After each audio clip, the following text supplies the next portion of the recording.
اللہ پاک نے نا بعض لفظوں میں چابیاں رکھی ہیں اور بعض لفظ بعض بول چابیاں ہیں، چابیاں رزق کی، برکت کی، عنایت کی، عطا کی، کرم کی، فضل کی اور بے بہا سمندر کو دینے کی بعض لفظوں میں رب نے چابیاں رکھی ہیں اور بعض لفظ خود چابیاں ہیں۔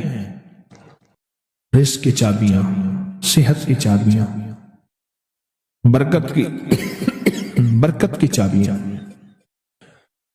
یہ سورۃ مائدہ کی آیت نمبر 114 یہ عنایات اور عطاؤں کو عرشوں سے متوجہ کرنے کی چابی ہے۔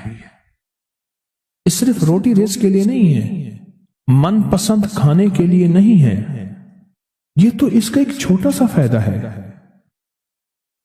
یہ تو اس کا ایک مختصر فائدہ ہے۔ یہ بنیادی طور پہ اس کی رحمت، عنایت اور عطا کو متوجہ کرنے کے لیے ایک حیرت انگیز تحفہ ہے، حیرت انگیز تحفہ۔ اس کی عنایت، عطا اور برکت کو متوجہ کرنے کے لیے ایک حیرت انگیز تحفہ ہے۔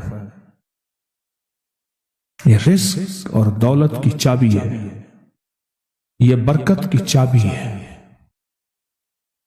بات بتاؤں، اللہم ربنا انزل علینا مائدۃ من السماء، دسترخوان بھیج آسمان سے۔ کیا خیال ہے؟ غریب کا، مالدار کا، وزیر کا، امیر کا، بادشاہ کا، سب کا دسترخوان ایک تو نہیں ہوتا۔ ہر بندہ اپنی حیثیت کے مطابق دسترخوان لگاتا ہے۔ ایک صاحب کہنے لگے کہ میرے لیے نا ایک عرب نے دسترخوان لگایا، ایک بیل پڑا ہوا تھا، بھنا ہوا، پورا بھنا ہوا بیل تھا، اس کا سر تھا، اس کے سر کو ذبح کیا تو خون بھی بہہ رہا تھا دسترخوان پہ۔ سر کو ذبح کیا تو وہ خون بھی بہہ رہا تھا دسترخوان، بیل بھنا بھی ہوا ہے اور خون بھی بہہ رہا ہے، چھری پھیری۔ حیران ہوا، یہ کیا؟ انہوں نے کہا وہ خون نہیں تھا، وہ جیلی تھی، وہ چاکلیٹ تھا، وہ اور کوئی نعمتیں تھیں۔ پھر اس بیل کو کھولا تو اس میں سے بکرے نکلے بھنے ہوئے، پھر بکروں کو کھولا تو اس میں مرغیاں نکلی ہوئی بھنی ہوئی، پھر مرغیوں کو کھولا تو اس میں انڈے نکلے اور میوے نکلے۔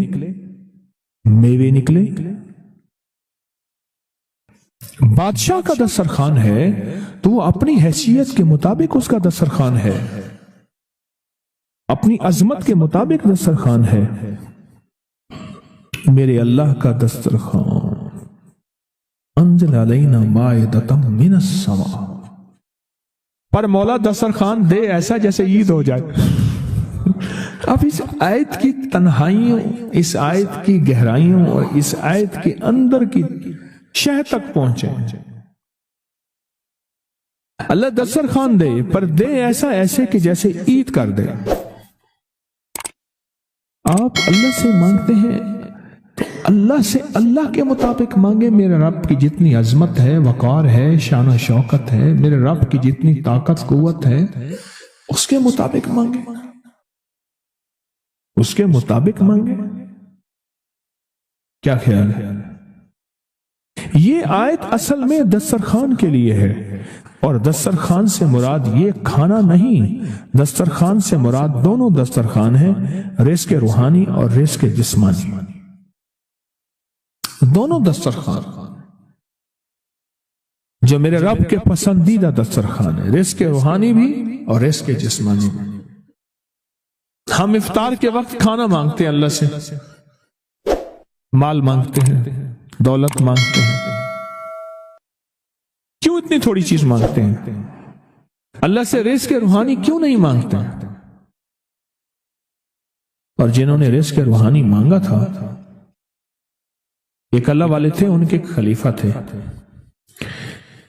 تو فوت ہو گئے تو ان کے خط اٹھائے گئے، خط اٹھائے گئے، اپنے مرشد کو خط لکھتے تھے اور مرشد کا مزاج تھا اسی خط پہ 2 لفظوں میں جواب لکھ کے بھیج دیتے تھے، 2 لفظوں میں جواب لکھ کے بھیج دیتے تھے اسی خط۔ فرماتے تھے کہ حضرت آپ کی دعاؤں اور توجہات سے، اللہ کے فضل و کرم سے، اللہ کے فضل و کرم سے میرے روزانہ جو ہے 1.25 لاکھ دفعہ نفی اثبات ہوتا ہے، لا الہ الا اللہ، 1.25 لاکھ دفعہ الا اللہ ہوتا ہے، 1.25 لاکھ دفعہ اللہ ہوتا ہے، 1.25 لاکھ دفعہ اللہ ہوتا ہے، 70,000 دفعہ 1.25 لاکھ دفعہ کلمہ ہوتا ہے، اتنے سپارے ہوتے ہیں، اتنی 100 رکعتیں ہوتی ہیں، یہ ہیں یہ ہیں یہ ہیں۔ وہ اسکول کے ٹیچر بھی تھے، وہ 5 وقت نماز بھی پڑھاتے تھے، ان کے بہت سارے بچے بھی تھے، ان کی زندگی کا یہ نظام بھی تھا، پر انہوں نے یہ سارا کچھ لکھا اپنے مرشد کو، کہا کہ خط اٹھا کے دیکھیں، حیران ہو جاتے تھے، مجھے ایک بندہ نہیں، میرے پاس اب بھی کئی بندے ہیں کہ اتنے ارب درود پاک پڑھا، اتنے ارب، لاکھ نہیں، ہزار نہیں، کروڑ نہیں، اتنے ارب درود پاک پڑھا، اتنے ارب کلمہ پڑھا، اتنا ارب سورۃ اخلاص پڑھی اور فلاں پڑھا، ارب۔ مجھ سے غلطی ہوئی، ایک دفعہ ان کا خط آیا تو میں نے رسالہ اس وقت چھپ رہا تھا، میں نے کہا یہ خط بھی اس میں ڈال دو، چھاپ دو۔ کئی ٹیلی فون تو میں نے سنے، ایک فون مجھے یاد ہے اچھی طرح، کوئی 6 7 8 کی بات ہے، 2000، اس نے کہا میں ہوں اوان، اور آگے سے یہ ہٹا دوں تو بن جاؤں گا حیوان، لفظ ہٹا دوں تو میں یوں بن جاؤں گا۔ تمہیں پتہ ہے تم نے یہ کیا چھاپا ہے؟ شرک اور بدعت، جھوٹ چھاپتے ہو، دھوکہ دیتے ہو۔ وہ سچا تھا، غلطی ہماری تھی، برتن نہیں ہے، اس برتن کے مطابق وہ برتن چھلک پڑا۔ اس پہ ایک بات بتاؤ، ابو ہریرہ فرماتے ہیں میرے حضور نے مجھے علم کے 2 برتن عطا فرمائے ہیں، ایک وہ ہے جن کا میں نے اظہار کر دیا، اکثر احادیث حضرت ابو ہریرہ سے ثابت بھی ہیں، یعنی راوی بھی ہیں، علم کا وہ برتن ہے، ایک وہ میں نے دے دیا، اور ایک علم کا ایسا برتن ہے اگر میں اس کا اظہار کر دوں، ایک روایت تو یہ ہے کہ لوگ تلوار کھینچ کے میرا سر جدا کر دیں، ایک روایت یہ ہے کہ گدی سے میری زبان کھینچ لیں۔ میں نے وہ علم کا برتن چھپا کے رکھا، ان کا خط تھا کہ اتنا سوالا، انہوں نے اللہ سے رزق روحانی کا دسترخوان منوا لیا تھا کہ اللہ یہ دسترخوان تیرے خزانے میں کمی نہیں ہے، یہ دسترخوان مجھے عطا فرما۔ رزق روحانی کا دسترخوان اللہ نے منوا لیا تھا، اللہ سے منوا لیا تھا۔ آپ اس آیت کے ذریعے اللہم ربنا، میں نے ایک عرض کیا تھا جن دعاؤں سے پہلے ربنا اور اللہم آئے، جن دعاؤں سے پہلے ربنا اور اللہم آئے، ان دعاؤں کی قبولیت، محبوبیت، مقبولیت، تاثیر، کمال بہت اور دعاؤں سے بہت زیادہ آگے ہے۔ اس دعا میں اللہم آئے، ربنا انزل علینا مائدۃ من السماء تکون لنا عید، مولا دسترخوان بھیج آسمان سے، مولا دسترخوان بھیج آسمان سے، دسترخوان بھیج آسمان سے، اور ایسا دسترخوان آسمان سے بھیج جو تیری شان کے مطابق ہو، پھر آپ کی نسلوں میں رزق، دولت اور صحت، برکت، اور پھر کمال سوچ نہیں سکتے کہ علم کے خزانے، روحانیت کے خزانے، ذکر، تسبیح، سجدے، عبادات۔ اچھا، ہمارے ہاں عبادات میں ایک وہ عبادات ہیں جو ہم کرتے ہیں اور یہ بالکل ٹھیک ہے، نفل، اشراق، چاشت، اوابین، تلاوت، تسبیحات۔ ایک لمحہ بندے پہ ایسا آتا ہے اس کی ظاہری عبادات مخفی ہو جاتی ہیں، اور یہ ہر کسی پہ نہیں آتا۔ امام مالک پہ آیا تھا کہ وہ پھر گھر میں بند ہو کے رہ گئے تھے، پھر جنازہ وہیں سے نکلا تھا، وہ کتنے سال گھر سے باہر نہیں نکلے۔